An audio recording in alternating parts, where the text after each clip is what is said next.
amenaza de no renovarle sus licencias de importación, motivo por el cual no podían decirlo. Consideran que después de un encuentro con el nuevo gobierno habría un compromiso para mejorar esta situación. Hemos estado haciendo gestiones y hemos quedado gratamente sorprendidos, hemos sido muy bien atendidos y la explicación que se da a esto es que han heredado el combustible y están trabajando duro para hacer todos los cambios requeridos para que el combustible sea el mejor posible para toda la ciudadanía. La verdad que he tenido reuniones importantes. ¿Con el presidente Yacimiento? Con el presidente, con el gerente, y me han manifestado también la preocupación, han mostrado un trabajo, totalmente hemos quedado muy contentos. No se pueden cambiar 20 años en este corto periodo, entonces hay la gasolina heredada, ahora están limpiando los tanques, poniendo el proceso, volviendo a lo que teníamos en la época de Petrobras, digamos, ¿no? Entonces, ¿cuándo estarían garantizando mejor combustible? La verdad que yo no puedo responder eso, tendría que ser Yacimiento y los ejecutivos. ¿Qué compromisos ellos asumieron? No, ya directamente un control externo, no interno, porque ese era el problema antes que peleábamos nosotros como Cámara Automotriz, porque eran juez y parte. Entonces, a veces veníamos, por ejemplo, en el etanol, digamos, hablamos muchísimo, se quedó que íbamos a ir hasta el 12%, que es lo que soportan los autos que están circulando, salimos de la reunión, el 25%, entonces no se podía trabajar. ¿Fueron los anteriores administradores? Anteriores, claro, era imposible trabajar por muchas cuestiones, la gente no era capacitada, no era profesional, entraba cualquier persona que no entendía y estos son los resultados ahora. Yo creo que en muy corto tiempo pueden garantizar, la gente con la que he hablado, el presidente, el gerente de la planta, son gente muy profesionales que directamente han estado trabajando en esto. La verdad que es una preocupación como automotriz, nosotros estamos muy preocupados porque es un daño tremendo que nosotros veníamos peleando por debajo todo el tiempo, pero teníamos como las voces embargadas. No te doy la licencia si hablas mal. ¿De terror? ¿Temerario? Claro. Entonces ahora esta nueva administración, los felicito a todos, es como si haya amanecido con un nuevo sol.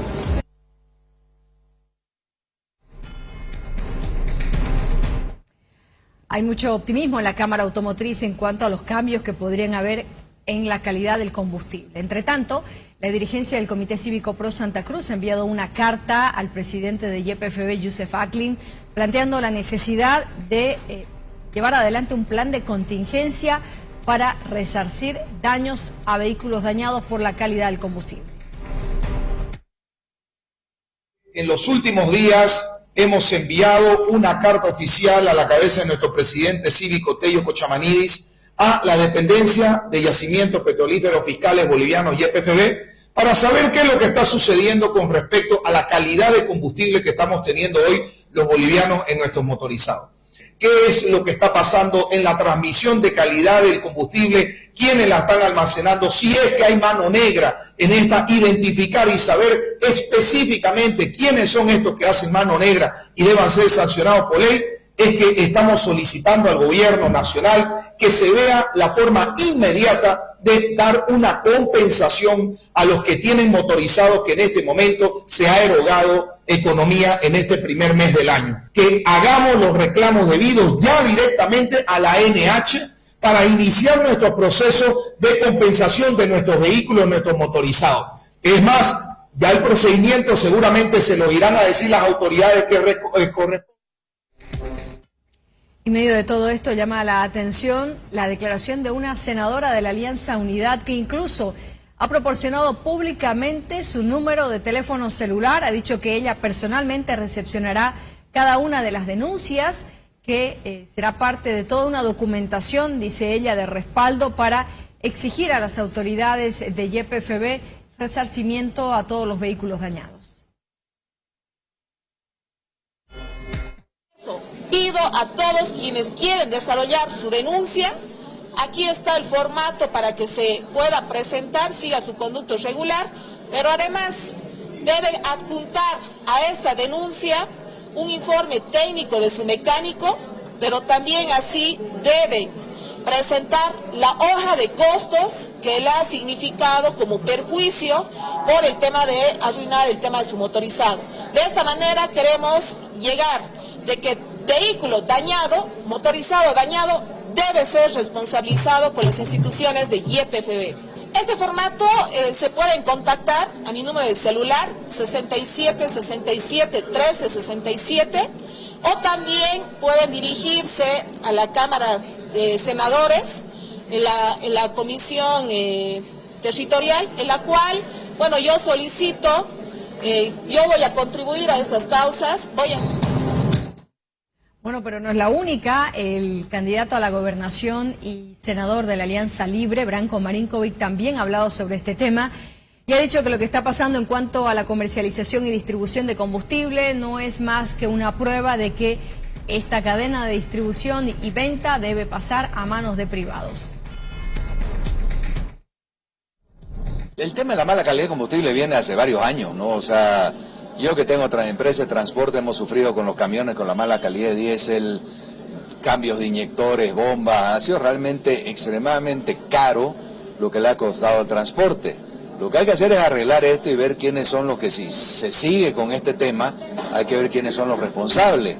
Pero es por eso que yo insisto y siempre voy a insistir, la distribución de combustible tiene que pasar a empresas privadas donde haya competencia, donde una empresa que trae mal combustible se va a hacer cargo de las barbaridades que ha hecho y va a dejar de vender mientras las otras venden, y así vamos a tener competencia en la venta de combustible. Si no, este tema de depender del Estado, yo siempre he dicho, el Estado es el peor gestor de cualquier empresa. Lo que pasa es que no se trata de especial o premium, se trata de las calidades que estás vendiendo y cómo lo hace el Estado. Yo te aseguro, si vos aquí tuviese Petrobras, Shell, YPF, un montón de otras gasolineras que estén trayendo su combustible de buena calidad, van a obligar a los demás a hacerlo.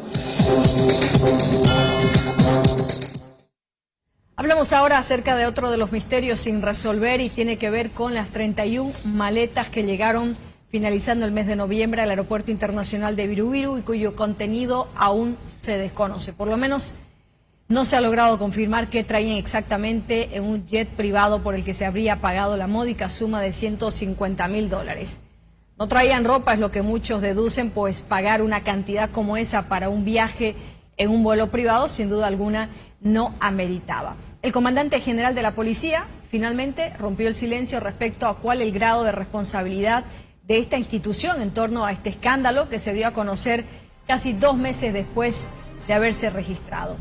Mirko Sokol ha dicho que la policía recién se enteró una semana después, ha dicho que malos funcionarios en la aduana Viru no habrían informado sobre la llegada de estas maletas, mucho menos sobre el contenido. Bueno, sabemos que viajaban con pasaporte diplomático, así que tampoco en teoría podría haberse abierto esas maletas, a no ser que uno de los funcionarios se hubiese dado cuenta de que Laura Rojas ya no era diputada y por lo tanto no podía tampoco utilizar este tipo de documentos. Pero escuchemos qué dice la policía respecto a este escándalo. Entonces, en una semana esas maletas podían haber atravesado el mundo. Desde el momento en que llegaron estas maletas hasta el momento en que ha tenido conocimiento la policía, han transcurrido alrededor de una semana. Entonces, en una semana esas maletas podían haber atravesado el mundo.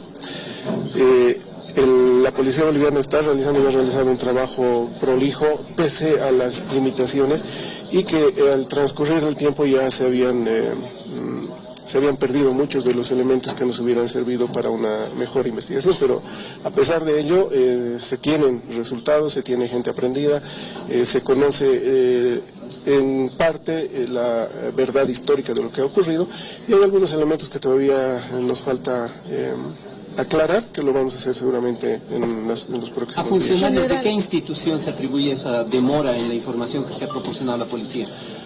Esto se ha suscitado en un aeropuerto y creo que todas las personas que trabajaban en ese aeropuerto, diferentes instituciones, tendrán que responder por qué es que se ha demorado tanto en conocer estos hechos. Bueno, es una respuesta que todo el país quiere tener, pero que hasta el momento no se ha dado.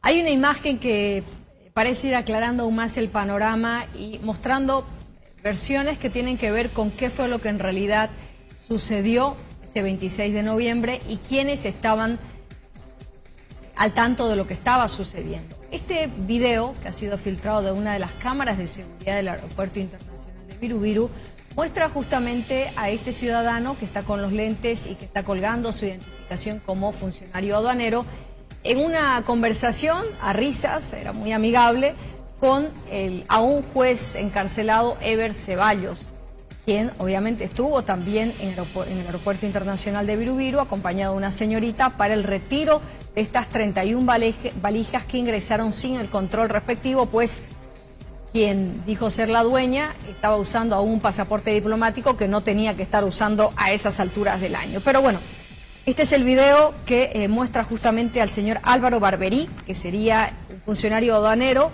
quien en sus declaraciones habría señalado de que él no estaba a cargo del control de valijas, sino del control de divisas, y que supuestamente no habría tenido contacto con ninguno de los investigados y menos aún ahora encarcelados. Ahí se observa un encuentro justamente con Eber Ceballos dentro de la terminal aérea. Estas son las cámaras de seguridad que así lo evidencian y corresponden al 29 de noviembre del año 2025. Álvaro Barberí y el juez Eber Ceballos entablan una conversación dentro del aeropuerto. Este registro audiovisual es ahora mismo analizado por los peritos como un posible encuentro de coordinación previa, dicen algunos, o contactos directos el mismo día en el que ingresaban las valijas que hasta ahora aparecen. Barberí habría prestado su declaración ya en el marco de la investigación y habría confirmado que se encontraba de turno ese 29 de noviembre, aunque al mismo tiempo habría dicho a los fiscales que no tenía nada que ver con las maletas. Según su versión, no recibió ni tuvo contacto con el equipaje y habría señalado de que sus funciones estaban relacionadas con el control de divisas y no con la revisión de equipajes ni con los escáneres aduaneros. El exfuncionario explicó además que se ausentó momentáneamente de su puesto para comprar alimentos para sus compañeros, señalando que el personal llevaba más de 24 horas continuas de trabajo y sostuvo que dicha salida fue coordinada dentro del turno. También habría señalado que su citación y posterior suspensión vulneraron sus derechos. Esta es la imagen ahora que es analizada por la Fiscalía en virtud de que este funcionario habría señalado de que no tuvo contacto ni con Laura Rojas. Estamos en contacto vía Zoom con el ex fiscal y abogado Joadel Bravo. ¿Cómo está, doctor Bravo? Muchísimas gracias por la espera. Estamos frente a uno de los misterios aún sin resolver que tiene que ver con las 31 maletas. Está usted ahora justamente patrocinando a una de las partes que ha sido citada a declarar y estábamos justamente hablando acerca de un funcionario aduanero que ha sido suspendido como consecuencia de esta investigación.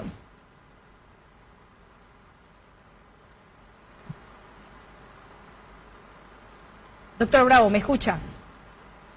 Sí, lo escucho, atento a su consulta. ¿Qué nos puede decir respecto a esta imagen, doctor Bravo? Usted patrocina justamente al funcionario aduanero que ha sido suspendido y quien habría señalado en su declaración que no habría tenido contacto ni con el juez ni con la exdiputada. A ver, él primero no ha declarado, él va a declarar. Ha sido denunciado por incumplimiento de deberes, él y los otros 4 técnicos que trabajan en aduana, de ese espacio donde él se ve que ha salido, y recién van a declarar. Por lo tanto, él no ha manifestado si ha tenido contacto o no ha tenido contacto con ninguna de las partes que ya están procesadas.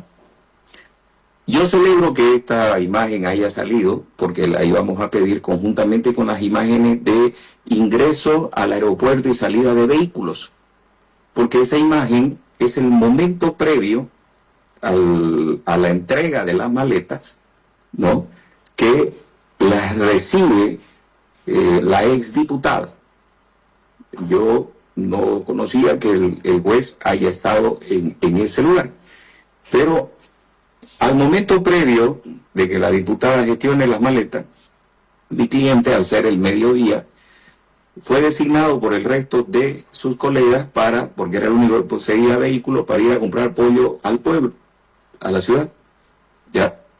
Y él tiene los descargos que se lo he facilitado a su periodista del pago a la pollería con la compra de los pollos y la hora, la fecha y el momento que conjuntamente con este video y con los otros que estamos pidiendo demostrarán que mi cliente no estuvo al momento de la entrega de las maletas. Es decir, él no la entregó. Esa es una normativa, ¿ya?, que rige para este tratamiento en especial de los pasaportes considerados diplomáticos, que en su artículo 52 dice de que la aduana deberá informar a Cancillería cuando sospecha que un funcionario público está haciendo mal uso del pasaporte diplomático. Los 5 funcionarios, ya, que son el eslabón más bajo, hicieron un informe, que ese es otro documento, voy a referir después. Ese es el formulario, el pago del QR de los pollos. El anterior demuestra que él era miembro del Consejo de la Judicatura y encontró al juez que lo conocía porque trabajó 3 años en el Consejo de la Judicatura, es decir, en el mismo predio donde trabajaba el juez, y lo conocía. Fíjese usted que se saludan muy cordialmente, ¿no? Pero ahí se prueba de que en momento alguno el juez, mire, fue sorpresivo. El juez no le pasa nada, no le da un dinero, algún objeto, etcétera, ¿no? El funcionario no lo introduce a las dependencias de aduana, ni tampoco le otorga maleta alguna. Por eso es importante para nosotros esta imagen, ¿ya? Entonces, me refiero a la normativa del artículo 52 que rige el tratamiento de los pasaportes diplomáticos. Dice de que la aduana, cuando tiene la percepción de que un funcionario público, en ese caso que era lo que era la exdiputada, cuando se identificó como diputada y con pasaporte diplomático, ¿no?, cuando se conoce ello, debe informarle a Cancillería. Pero ese funcionario, porque está en una institución pública que tiene jerarquía, y solo la MAE, la máxima autoridad de la institución, debe manifestarse para con el mundo exterior de la institución. Y entonces, ellos, los 5 funcionarios, hacen un informe y señalan la cantidad de maletas, la diputada que se presentó con un pasaporte, y etcétera. Y que las maletas quedaron en dependencias de la aduana. Entonces cabía al jefe de hall, que se llama, es el jefe de estos 5 jóvenes, ya, acudir a la instancia superior, que es el asesor jurídico, al director departamental, para que le diga al director nacional que le informe a Cancillería, que le certifiquen si ese pasaporte tenía validez o no. Ese acto, que no se ha cumplido después de 3 meses y a pesar del escándalo por parte de la aduana, es fundamental para la investigación, porque es la prueba de que se malutilizó el pasaporte, ¿no? Se valieron de un supuesto acto de cargo diplomático para retirar las maletas. Pero ese documento que certifique, y es importantísimo para un tribunal, ¿ya?, no ha sido gestionado por la aduana. Y entonces, ¿quién ha incumplido deberes? Las cabezas, que ahora denuncian a los de abajo, es decir, los jerarcas denunciando a los maleteros. Y le hago recuerdo el vuelo del avión que fue agarrado en Cozumel con droga, ¿no? ¿Y en qué terminó? Lo metieron preso al maletero y al joven que dirigía el tractorcito. Pero los de arriba no pasó nada. Y entonces están en la misma óptica. Sí. Tengo una pregunta. ¿Qué hacía su defendido, el señor Barberí, ese día? ¿Qué funciones cumplía en la aduana nacional? Él es abogado. Ya. Ingresó a la aduana para trabajar en asesoría legal y terminó descubriendo un acto de corrupción que había con funcionarios de la aduana, donde se planteaban amparos constitucional. Él vio más de 50 amparos constitucional de vehículos que eran declarados robados en Chile e inclusive con denuncia de robo en Bolivia, y que 2 tribunales, el de Cuatro Cañadas y el de Pailón, siempre, y los únicos 2, le ordenaban a la aduana devolver esos vehículos robados. y él le hace un informe a su directora jurídica y le dice, mire lo que está pasando. Es más, él gestiona y consigue que el doctor Spencer, porque como tenía relación laboral anterior, consigue que le manden consejeros y van a una acción de amparo constitucional y terminan ganando. Y cuando retorna y le da la noticia a la directora jurídica, ¿sabe qué le dijo? Cállate, no vas a tocar más eso. Y al otro día le hizo un memorándum y mandó un abogado a revisar maleta, sin previo, un trámite administrativo, porque es así. No es que yo soy el dueño de la aduana y hago lo que me da la gana. Y ojo, no estamos hablando que estábamos en tiempo del masismo, estábamos en este gobierno, con este director nacional. ¿Ya? Entonces, lo mandaron a un abogado a revisar maleta. Y conforme al procedimiento, hicieron un informe los 5. Y quiero aclarar de que cuando llegaron las maletas, que es el día anterior a esa imagen, ya, mi cliente cumplía funciones de despacho de personal en un piso arriba. Por eso es que mi cliente dice, y lo ha dicho ante la prensa, que él nunca las vio las maletas, ni cuando entraron, ni cuando salieron. Y no hay un solo elemento probatorio que establezca de que él lo contrario. Por eso digo, estamos, Carly, los jerarcas lavándose las manos, ya que no cumplieron sus funciones. Ya, es más, quiero decirle, nótese que las maletas venían con el precinto rojo, que hay una narrativa al interior de la aduana que esos son valijas diplomáticas y que no se deben tocar. ¿Y por qué cuando estuvieron ahí durante 24 horas, el jefe de hall, el jefe de estos 5 muchachos que recibieron la información de las anomalías, no hicieron nada? ¿Por qué no le dijo al otro jefe, al otro? Cuando estalla el escándalo, recién aparecen a denunciarlo. Y no te sé lo que acaba de decir el comandante de la policía. Una semana después ya sabía. El presidente de la República dijo que sabía inmediatamente. Y han pasado 2 meses y después recién se han puesto a investigar. Y ahora quieren descargar en los pinches funcionarios. Doctor, es la misma de siempre. Usted dice que mandaron un abogado a revisar maletas un día después de que su defendido, el doctor Barberí, hubiese evidenciado de que había toda una serie de irregularidades en una investigación con este tema de los vehículos robados, que él había evidenciado corrupción y que cuando lleva el informe, dice usted, a la dirección de la aduana, ahorita el presidente es el señor Alberto Samuel Soto, al otro día recibe un memorándum para irse a revisar maletas, o sea, como agente aduanero. ¿Entendí bien? Exacto. Sí, pero es que eso sucedió por lo menos en el mes de noviembre o un mes antes de los hechos. Quiero decirle que él estaba en asesoría jurídica, ¿no? Y porque estamos hablando de esto sucedió hace 3 meses atrás, ¿no? Estamos hablando de esto sucedió fines de noviembre, más o menos, principio de diciembre. Entonces podemos decir que en octubre más o menos él descubrió la corrupción y como castigo lo mandaron a revisar maleta a un abogado. Pero en octubre todavía no estaba el nuevo presidente designado por Rodrigo Paz, estaban todavía los anteriores. A ver, mi reina, yo no manejo en este momento exactamente los tiempos, no los tengo a la fecha exacta, ya. Pero sé que, y podemos, si usted gusta, con más calma, ¿no? Se lo puedo pasar la documentación. ¿Cuándo se suscitó este hecho? Cuando ya estábamos en la nueva administración, estoy hablando de cuando las maletas llegaron. Ya, claro que lo cambiaron con anterioridad, si no me equivoco, ya, pero me refiero al hecho que se suscitó hoy día, ya. Entonces, pero fíjese usted que de los jerarcas de la aduana, arriba de estos muchachos, estos 5 muchachos, del jefe del hall, ¿no? Y es muy importante en materia administrativa, siempre el de arriba es el que responde. Y ellos cumplieron con informarle, le han hecho el informe, eso está en manos de la policía, de la fiscalía. El informe donde dice se llegó un vuelo, aparte de los otros vuelos que llegaron, pues ellos tienen que referirse a todo.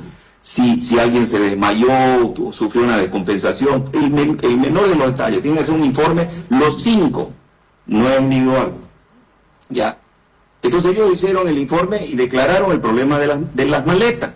¿Qué correspondía ahí ante el tema del pasaporte? Que la superioridad dentro de la aduana pidiera informe a Cancillería que le diga si ese pasaporte era correcto o no, e inmediatamente denunciarlo. No lo denunciaron. Recién supimos esto, perdón Carly, recién supimos esto cuando la policía va en busca de armas, ya, a la casa, al galpón, a un galpón, y termina encontrando droga. Y recién inician una investigación con la PLN. Una última pregunta, doctor. Una última pregunta. Su defendido, el doctor Barberí, ese día de las maletas, que fue el 29 de noviembre, ¿estaba encargado de valijas o de control de divisas? Él estaba encargado de control de divisas, despachando personal, vuelos que salían. Muchísimas gracias, doctor. Estaremos pendientes de lo que suceda, en virtud de que además usted aclara que su cliente todavía no ha brindado su declaración informativa formal.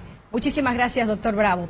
Cuando retornemos estaremos hablando del reemplazo de Laura Rojas, porque todo este escándalo precipitó además la renuncia de la exdiputada Laura Rojas como candidata a segunda concejal de la agrupación que postula a José Gary Áñez a la alcaldía de Santa Cruz de la Sierra. Ya se conoció a la elegida, se trata de la ex Miss y ex reina del carnaval, Davinia